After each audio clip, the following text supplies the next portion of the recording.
ഒരു സിനിമയുടെ ഫാനാണ്. എൻ്റെ ചൈൽഡ്ഹുഡിൽ എപ്പോഴും മാസ് സിനിമത്തിൻ്റെ ഒരു ഫാനാണ്. അതേ സിനിമ തിയേറ്ററിൽ കണ്ടിട്ട് ചിയർ ചെയ്തിട്ടുണ്ട്, സെലിബ്രേറ്റ് ചെയ്തിട്ടുണ്ട്. അപ്പോൾ ഞാൻ ഒരു first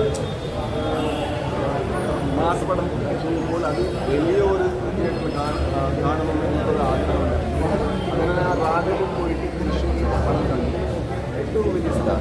So to cheer for Mammootty sir with that big crowd was a very, very happy moment.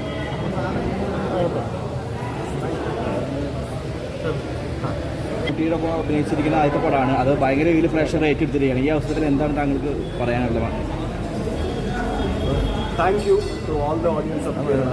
ഇവിടെ എല്ലാ വെറൈറ്റിയുടെ പടം ഇവിടെ അക്സെപ്റ്റൻസ് ചെയ്യുന്നുണ്ട്. എന്ന് വെച്ചാൽ നന്നായിട്ട് ചെയ്യുന്നുണ്ട്. സോ ഇവിടെ മഞ്ജുമാൽ ബോയ്സ് കിട്ടാനും ആവശ്യം കിട്ടാനും സിനിമ കിട്ടാനും ബ്രഹ്മയുഗത്തിൻ്റെ ഒരു എക്സ്പീരിയൻസ് കിട്ടാനും. പക്ഷേ ഇപ്പോൾ ഒരു മാസ് പടം വന്നിട്ടുണ്ട്. അതാണ് നമ്മുടെ പ്രോമിസ്, ഒരു എൻ്റർടൈനറാണ്. So the acceptance and the bookings that makes us very happy. And thank you very much. അപ്പോൾ മമ്മൂക്കയുടെ ഒരു വില്ലൻ കഥാപാത്രത്തിലാണ് വന്നിരിക്കുന്നത്. അപ്പോൾ മമ്മൂക്കയായിട്ടുള്ള ഒരു കോംബോ എങ്ങനെയുണ്ടായിരുന്നു? ഇപ്പോൾ അദ്ദേഹത്തിനൊപ്പം ഇങ്ങനെ ഒരു പിടിച്ചിക്കാനുള്ള ഒരു ഇത് എങ്ങനെയായിരുന്നു? ഇപ്പോൾ രണ്ട് തലങ്ങളിൽ നിന്ന് വന്നിരിക്കുന്ന ആക്ടേഴ്സാണ്. ഒന്ന് താങ്കൾ കന്നഡയിലെ സൂപ്പർ സ്റ്റാറാണ്. അല്ല നമ്മൾ പക്ഷേ ഇവിടെ മമ്മൂക്ക എങ്ങനെയുണ്ടായിരുന്നു ആ ഒരു കോംബോ? കുറച്ചും കൂടി ഇൻറ്റിമിഡേറ്റിംഗ്. എന്താ വെച്ചാൽ അത്ര വലിയ ഒരു അവരെനിക്ക് യൂണിവേഴ്സിറ്റിയുടെ പോലെ, ഞാൻ ഒരു സ്റ്റുഡൻറ്റ് അത്ര മാത്രം. അത്ര വലിയ യൂണിവേഴ്സിറ്റി പോലെ പോയിട്ട് അത് ഒരു ഫസ്റ്റ് ഡയലോഗിൽ അവരുടെ ഇവിടെ കൈവച്ചിട്ടാണ് എൻ്റെ dialogue sequence. That was the dialogue sequence I had. അപ്പോൾ എനിക്ക് പേടിയായി, ഇങ്ങനെ എന്താവുമെന്ന് എനിക്ക് മനസ്സിലാവുന്നില്ല. പക്ഷേ അതിന് ശേഷം ഞാൻ ഡയറക്ടറുടെ കൂടെ ചോദിച്ചു, അപ്പോൾ ഇങ്ങനെയുള്ള സീൻ ചെയ്താൽ കേരളത്തിലെ ആൾക്കാരെൻ്റെ അടിക്കില്ല എന്നെ. People won't hate me, no, that's the question that I asked. പക്ഷേ മമ്മൂട്ടി സാർ ഒരു ലേണിംഗ് എക്സ്പീരിയൻസ് ആണ്. The way he performs, the way he brings different character to the table. പിന്നെ അതിന് ശേഷം ഒരു വളരെ കംഫർട്ടിങ് കോ ആക്ടറാണ്, കോ സ്റ്റാറാണ്.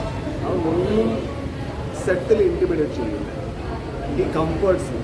അപ്പോൾ അത് because of that I can actually perform the way I could, because he is not intimidate, he is very comfortable.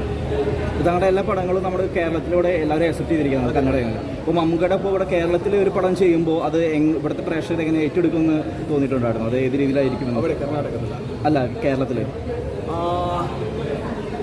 എൻ്റെ ഉത്തരവാദിത്വം കുറച്ചും കൂടി കുറവല്ലേ മമ്മൂട്ടി സാറിന്. ഞാൻ ഇങ്ങനെ ഉത്തരവാദിത്വം എടുക്കുന്നു. So I was very relax. അതുമാത്രമല്ല, എൻ്റെ ഏറ്റവും ഫേവറേറ്റ് ഡയറക്ടറാണ് വൈശാഖ് സാർ. ഇതുപോലെ വർക്ക് ചെയ്തിട്ടുള്ള ഒരു നല്ല ഡയറക്ടറാണ്. അവരുടെ കൂടെ വർക്ക് ചെയ്യുമ്പോൾ എനിക്കൊരു കോൺഫിഡൻസ് കിട്ടി. ഈ ആൾക്ക് അറിയൂ എന്താ വർക്ക് ചെയ്തുകൊണ്ടിരിക്കുന്ന ആൾക്ക് അറിയാം. So I don't need to take any responsibility. മമ്മൂക്കയുടെ കൂടെ എക്സ്പീരിയൻസ് എങ്ങനെ ഉണ്ടായിരുന്നു? ചോദിച്ചു. So it was very intimidating. എന്താ വെച്ചാൽ അവരുടെ ബോഡി ഓഫ് വൺ, അവരുടെ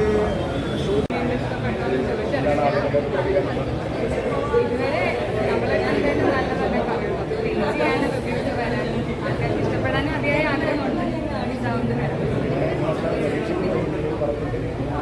എൻ്റർടൈനറാണ്, നല്ല കമേഴ്ഷ്യൽ മാസ് എൻ്റർടൈനറാണ്. എല്ലാവർക്കും ഇഷ്ടപ്പെടട്ടെ, എത്രയല്ലേ നമുക്ക് പറയാൻ പറ്റും. പ്രേക്ഷകരല്ലേ പറയാം. എക്സ്പീരിയൻസ് സ്ക്രീനിൽ നമ്മൾ കണ്ടാസ്വദിക്കുന്നതിനേക്കാൾ ഭംഗിയാണ് നേരിട്ട് കാണുന്നത്. ഞാനിപ്പോൾ ഉള്ള കോമ്പിനേഷൻസിൻ്റെ സമയത്ത്